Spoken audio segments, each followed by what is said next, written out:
Si je vous laisse la parole, s'il y a des questions, vous pouvez poser les questions.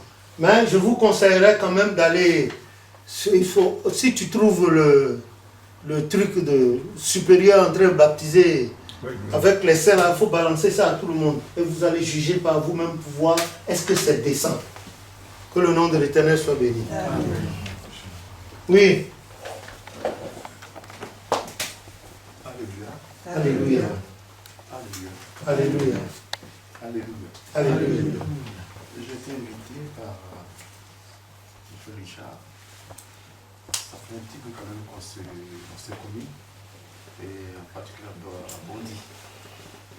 Et à avoir pris connaissance de ce message, ce partage, et c'est qu'il y a aussi cette formation que l'Esprit du Seigneur les voit davantage. Amen. Et qu'il a grâce de Dieu sur la route sur eux. Amen. Et qu'il dresse des sillons de vérité. Qu'il a plané ses lèvres. Amen. Je suis le frère Adakuri. Et... Quel Daniel?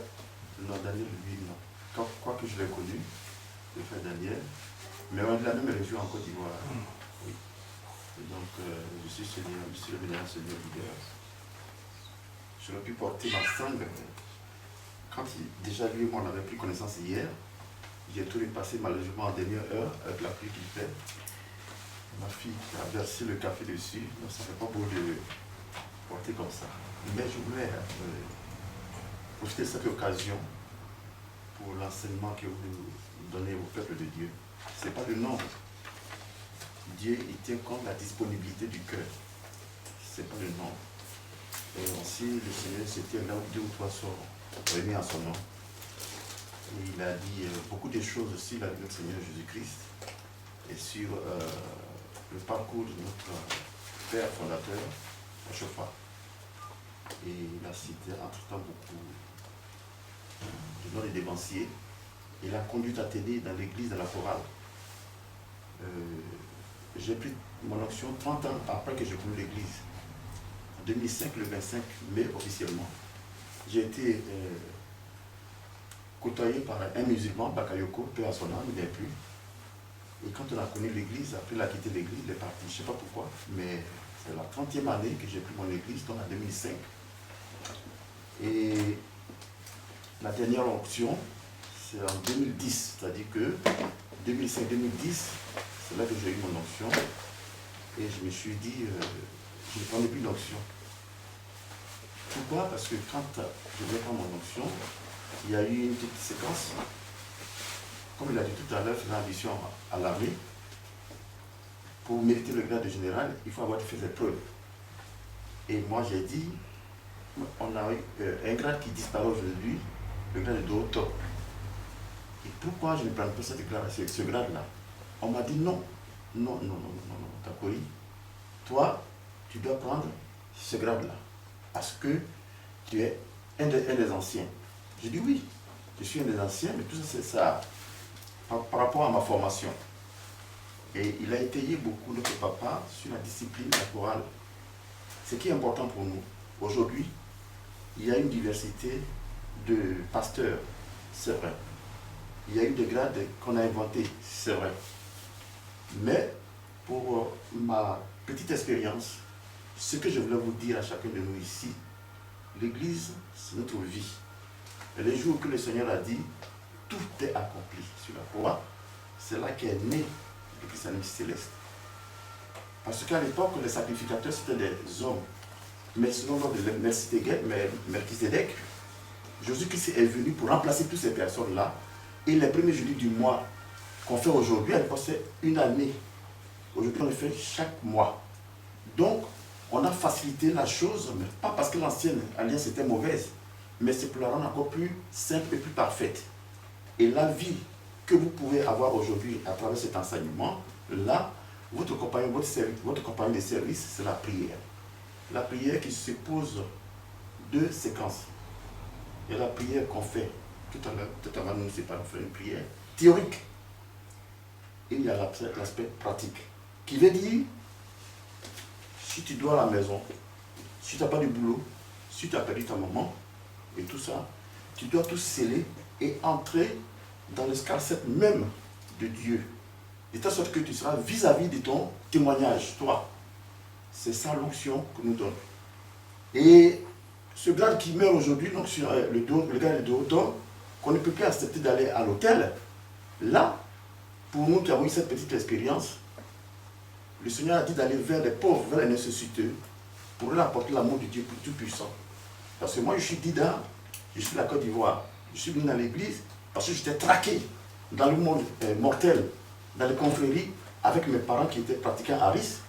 Et donc, chaque famille, ce qu'on appelle des tontines, j'étais voué livré, donc, ce qu'on appelle chez nous, manger la chair humaine. Et c'est ça, lorsque Bakayoko le musulman est venu m'approcher en 1975, il m'a dit, il y a une église, on ne connaissait pas le nom de Christ, mais c'est on a appelé ça en Côte d'Ivoire, Alléluia. Oh, voilà. Et c'est comme ça, quand j'étais dans cette église, j'ai vécu, j'ai vu l'église. Et c'est que papa vient de nous dire, c'est vraiment cela. On ne porte pas la soutane quand on veut. On ne prend pas la soutane quand on veut.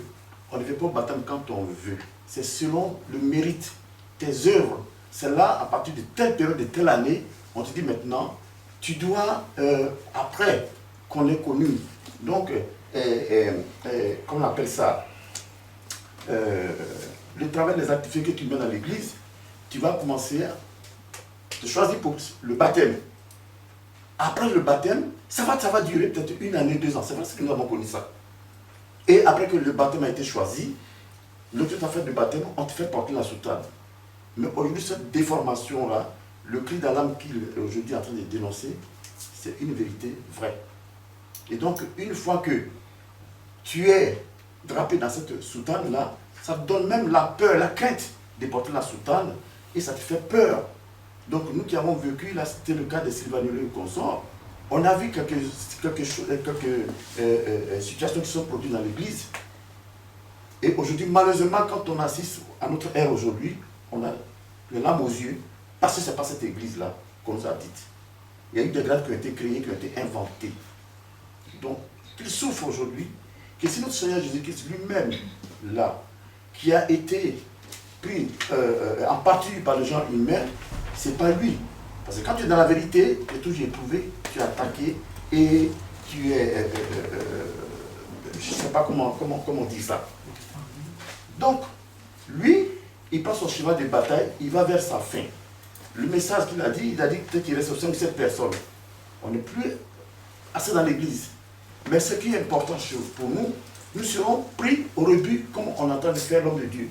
Tous les grands hommes de la Bible, depuis Abraham, depuis Jésus-Christ jusqu'à nos jours, ils ont été tous éprouvés, attaqués, humiliés. Mais il y a un seul mot, c'est Dieu. Quand je suis venu aujourd'hui dans cette église, je suis venu parmi vous aujourd'hui, j'ai été miraculeusement libéré. J'ai été miraculeusement libéré et aujourd'hui, je rends grâce à Dieu parce que beaucoup de mes frères avec qui j'étais, donc il a cité Dacry Daniel le consort, quand on était sur le campus, on parlait de Dieu, on était l'objet de railleries de tout le monde, de moqueries de tout le monde. Beaucoup sont morts. Beaucoup sont morts. Et entre autres, quelques-uns que vous avez connus, s'il a bien connu, Gossieux Marcel, qui vient de mourir récemment, là, qui était le numéro 3 de notre pays, était directeur du port d'Abidjan, quand il a connu cette église-là, après quelques temps, il s'est détourné de la voie de Dieu, et voici, il avait voulu vivre selon ses désirs, il n'est plus parmi nous. Il y a eu beaucoup comme ça qui sont venus, et il a dit, en Côte d'Ivoire, il y a une multitude de dénominations là-bas. Et ceux-là, ils sont sortis de la série du christianisme céleste. Ils ont connu la manne, la vie. Parce que l'église christianisme céleste, c'est la vie. Ça nous procure la vie. Si on est sincère dans ce que nous faisons, et que nous suivons les droits, on n'a pas assez de temps, je vais essayer de faire court. Mais je vous dis, le témoin que je vais vous laisser, je rends grâce à Dieu, il donne encore la force de venir, peut-être, je ne sais pas si vous le faites la séance tous les samedis, je ne sais pas. Mais comme le frère Richard est là, peut-être qu'il m'a informé. Et donc, je serai parmi vous pour rendre témoignage à notre Seigneur Jésus-Christ. Amen. Et donc, attraper, saisir les robes de l'église. Ne tenez pas compte du grade de certains. Tout à l'heure, quand papa me disait que oui, c'est vous le grand dévancier, ça m'a un peu fait rire, ça m'a choqué. Mais le grand dévancier dans l'église, c'est celui qui se sanctifie. Vous pouvez rester 30, 40 ans, si vous composez comme un bouc, là, comme le papa Guignon qui venait des revolvers, vous n'avez rien compris du message. Le chrétien céleste, le plus grand chrétien céleste, tu peux avoir aujourd'hui un frère qui a tous les canons de l'Esprit Saint, il a donné les miracles de guérison, mais peut-être il n'a pas l'onction. Comme l'a dit, vous serez surpris que ce sont même les païens qui ont la vérité avec eux. Donc, les gens vont venir marcher avec les soutanes et tout ça, ce n'est pas ce qui importe. Ce qui importe pour vous, c'est notre relation personnelle avec Jésus-Christ. Quand il a dit tout est accompli, qu'est-ce qu'il nous a laissé? Il nous a fait laisser le socle de la vérité. Si nous persévérons, alors les gens, nos parents, nos mamans, tous ceux qui avaient scellé notre sort dans la confrérie, là, quand ils vont nous voir, on dit, attention, lui là, ils vont dans l'église là. On ne sait pas quelle église ils sont. Il y a une dame qui me disait, avant de partir, mon fils, viens manger avec moi. Tu pries dans quelle église? Je dis non, j'ai pris une église chrétienne. Ah, tes parents ont l'église Alice. On a pris l'église protestante. On a pris l'église catholique. Tu vas dans quelle église? Ça, les gens, ils même dans les confréries, n'avaient pas compris. Nous avons avec nous un lion, un Dieu rugissant. L'église christiane céleste qui n'a pas de limite, pas de portée. Si nous suivons cette église avec humilité et que réellement, partout où nous passons, nous allons porter un message au monde et à la jeunesse aujourd'hui, notre siècle, là, en 2000, là, alors, l'Esprit du Seigneur et nous serons d'accord. Mais, si nous essayons de faire le matu vu, parce que quelqu'un me disait un jour, toi tu es dans l'église, les enfants vont te dépasser. Je ne sais pas ce qu'il voulait dire, mais c'est un ancien qui le disait aussi. Donc, je me réjouis ce soir pour le partage que nous avons à travers cette écriture et ces messages qui nous procurent la vie, que nous puissions prendre ces messages et les sceller dans notre cœur. Et que partout où nous passons, que nous puissions être des témoins de la parole de Dieu. Et nous serons éprouvés, attaqués, haïs, humiliés. Mais restons sereins, restons dans l'humilité. Le Seigneur seul, au temps marqué, nous fera sortir de là et nous mettre au-dessus de nos égaux. Que Dieu nous bénisse, qu'il nous fortifie. Je vous remercie encore. Oui. Pour répondre à papa, je n'ai pas bien compris quand tu as dit qu'on t'a ajouté le gaz de hauteur. On t'a dit qu'il ne pouvait pas monter le de hauteur ne pouvait pas monter à l'hôtel, c'est ce que tu as expliqué. De nos jours. De nos jours, parce que c'est le gars, comme papa a dit tout à l'heure, qui tend à disparaître. Et moi, quand je suis arrivé, j'ai dit qu'il y a 30 ans, entre quand j'ai connu l'église et quand j'ai pris l'onction. Et les gens me disaient que non, papa Dakouri, tu es un de nos anciens, tu dois prendre le grade d'évangéliste. Non, le prophète évangéliste, ça a été dur. Ça a été très dur. Mais ce qui est intéressant, il a dit, tu peux accepter ou ne pas accepter. Et moi, quand les papas sont venus me prendre, bon, c'est une vive discussion. Et quand on m'a donné l'option, finalement j'étais obligé d'accepter. Comme c'est mes pères, j'étais obligé d'accepter. J'ai dit, bon, coupe la porte en deux, je vais prendre le grade de vénérateur évangéliste. Mais, et à temps réel, il faut commencer par le B.A.B.A. Et quand je leur ai proposé, on dit, mais tu te fous de nous bien quoi? D'accord? Nous, on te donne le grade d'évangéliste. J'ai dit, non, vous me donnez le grade de Toto. Ils ont dit, pas question. On a coupé la porte en deux. Et puis, bon, mais j'ai pris le grade de Seigneur. Génération leader. Donc voilà à peu près, je ne sais pas si j'ai répondu à la question, mais c'est ça. Et après la deuxième option, il y a eu 5 ans que nous avons parlé, en 2010, et je lui ai dit, j'espère, j'ose bien croire que c'est la dernière option, et je suis resté dessus aujourd'hui, et ça, c'est vraiment irréversible. J'ai aussi une autre question. Oui. Parce que tu as parlé de sanctification. Oui. La dernière conférence n'a pas toujours aussi à parler de sanctification. D'accord. Ça rentre dans la discipline, mais est-ce que tu peux expliquer ce que tu entends par sanctification pour que tout le monde puisse comprendre quand on dit il faut vous sanctifier, ce que ça veut dire? Mais en tant que céleste, quand on lit les annonces, normalement on n'a plus besoin de poser des questions. Si vraiment le monsieur cherche la voix de Dieu sur son âme, à travers donc les annonces, toutes les données sont là. Quand on dit vous ne devez pas circuler du tabac avant d'aller à l'église, vous ne devez pas, vous devez vous purifier. Et comment on appelle ça? L'adultère est formellement interdit. Vous comprenez? Oui. On a toutes les données, les squelettes même de l'église, la structure de l'église.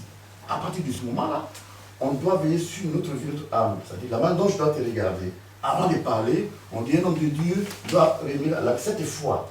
Et tout à l'heure, cette culture que l'Église christiane céleste apporte aux gens humains aujourd'hui, nous avons toutes les cartes entre les mains pour pouvoir annoncer, comme le catholique dit, aller révéler au cœur perdu l'amour de Dieu Tout-Puissant. Alors une fois que tu es d'accord avec l'Esprit, parce qu'il t'a donné une ligne de conduite, si tu persévères dans cette ligne de conduite, il n'y a pas de danger. Tu es dans la sanctification, et voilà. Et il y a d'autres qui viennent là, ils te disent que de toute façon, ils sont plus peut-être forts que Dieu, ses anges et tout. Ils vont peut-être aller la nuit, hein, essayer de patauger leur chose. Ils disent, bon, papa ne voit pas. Le vieux ne voit pas, il est assis là, comme un chimpanzé, il dit, lui, on ne l'a pas vu. Mais là, il te voit. Donc, tu vas venir à cause de toi, souiller le peuple de Dieu, soit ce dimanche-là, et jusqu'à même prendre le micro, mais tu dis, on ne t'a pas vu, et tu dis, comme tu te l'as pas dit, on peut commettre une erreur, on peut commettre une faute, mais il ne faut pas persévérer, il ne faut pas persister dedans. Quand tu persistes dedans, il y a un problème. Mais, quand tu as toute la structure de l'église, christiane céleste, normalement, pour quelqu'un qui cherche à sauver son âme, tu n'as pas que des questions. Et c'est là, moi, je dis, pas de sanctification. Je ne sais pas si vous répondez à la question. Alléluia. Alléluia. À la dernière rencontre, j'avais posé une question à notre papa qui était présent, Papa Toutouakou, concernant ce qu'il pouvait proposer en ce qui concerne la discipline au niveau des visionnaires pour les harmoniser. Et dans l'un des volets qu'on avait vu, c'était la tenue. Et il avait répondu qu'il ne fallait pas trop tenir compte de la tenue et qu'aujourd'hui, le but, c'était de réorganiser les choses pour que on arrive à s'entendre. Mais quand je suis allé à la maison et que j'ai médité vraiment profondément sur ce chapitre de la tenue-là, je me suis retrouvé vendredi en plein travail avec des réponses qui me venaient de part et d'autre, au point où j'ai pris un stylo et puis j'ai noté tout ce que l'Esprit est en train de m'enseigner sur la tenue, concernant la discipline. L'Esprit de Dieu me faisait comprendre... La tenue, de quelle tenue tu parles? Les soutanes? Sur les soutanes. L'Esprit de Dieu me faisait comprendre qu'on ne pourrait rien faire si on ne commence pas par ordonner selon les injonctions que nous avons eues, la tenue. La première chose que vous avez eu, c'est pas vous qui avez eu les... C'est papa au sofa qui a eu les injonctions. C'est selon les injonctions qu'il nous a données et qu'il nous a laissées. La première chose sur laquelle il a insisté, il me faisait voir la tenue. Il dit surtout au niveau des mamans, des sœurs. Il dit, quand vous portez la tenue blanche, c'est pour ne pas qu'il y ait de différence entre vous. Quel que soit son statut, quel que soit son argent, quel que soit son travail, quand on arrive ici, c'est pour que tous on devienne comme une seule personne. Mais nous avons trouvé le moyen de mettre des motifs dans ces blancs-là pour encore faire la différence. Il m'a expliqué aussi que, regardez les femmes. Il dit, regarde bien les femmes. Quelle que soit la forme, la rondeur qu'elle a, quand elle est dans la soutane là, tu ne vois pas la rondeur, mais la beauté s'exprime. Quelle que soit la femme, dans toutes les dimensions, elle est là. C'est exprimé, mais on ne voit pas, c'est caché. C'est-à-dire qu'en même temps que c'est caché, en même temps c'est beau. Après cela, il a insisté sur le règne animal. Il dit, quand tu vas dans Proverbe, il est dit que quand tu regardes les animaux, tu comprends l'enseignement que Dieu voulait inculquer aux hommes. Que quand on regarde les animaux, il a commencé sur l'ours. Il dit, l'ours, quand tu as regardé, en réalité, les poils de l'ours sont noirs. Mais l'ours polaire, je parle de l'ours polaire, ses poils sont noirs. Mais du fait qu'il vit dans un environnement où il n'y a que de la neige, il s'est adapté pour que sa couleur noire là devienne blanc. Pour pouvoir chasser. Sinon, il ne peut pas chasser. Dès qu'il arrive de loin, les autres le voient. Il m'a parlé aussi du requin. Il dit la couleur grisâtre que le requin a au dos, permet de s'approcher au maximum possible de sa proie sans qu'il ne l'aperçoive. Et qu'à aucun moment, quand le requin attaque, celui qui la proie ne sait qu'il arrive. Parce que quand tu regardes dans les profondeurs, tu vois le gris des profondeurs là. Donc tu ne le vois pas venir. Il m'a parlé des serpents. Il dit, il y a certains même. D'abord, je vais continuer. Les serpents. Quand il m'a parlé des serpents, il m'a parlé du mamba noir. Il dit, quand tu le vois, sa couleur, ça t'impressionne. En même temps que c'est noir, c'est joli, ça brille. Mais quand tu vois sa gueule, tu te rends compte que ça là, c'est dangereux. Je ne dois pas m'approcher. Il m'a parlé du serpent il y a un serpent qui a des couleurs bleu, blanc, rouge. Serpent corail. Il dit, quand tu vois ce serpent, tu sais que ça, s'il s'approche de toi, tu es foutu. C'est des indicateurs. La tenue est comme un mode d'indication. Que si lui, Dieu, a fait le règne animal comme ça, qu'il a fait l'église et qu'il vous a donné, il a dit, prenez et mettez-vous dans cette manière de faire là. Pourquoi nous venons changer? En changeant, on apporte en nous des choses que nous-mêmes on ne sait pas et qui vont être pour nous destruction. Et alors j'ai commencé à pousser pour savoir, mais quand on change là, c'est comment? Explique-moi, qu'est-ce qui a changé? Et c'est là où papa parlait de quel que soit le grade qu'on avait, on arrivait à vénérable Seigneur quelque chose. Vénérable Seigneur au lit, vénérable Seigneur à là-bas, vénérable Seigneur. Ça dit que dans tous les cas, on avait le blanc, le bleu et le jaune. Dans les trois dimensions, ça dit que si tu prends le côté leader, tu attiens le blanc, le bleu et le jaune. Par moment, c'est le bleu qui couvre tout, par moment, c'est le jaune qui couvre tout, par moment, c'est le blanc qui couvre tout, mais les trois couleurs, dans tous les cas, étaient là. Maintenant qu'on a mis d'autres couleurs, qu'est-ce qui va advenir de nous?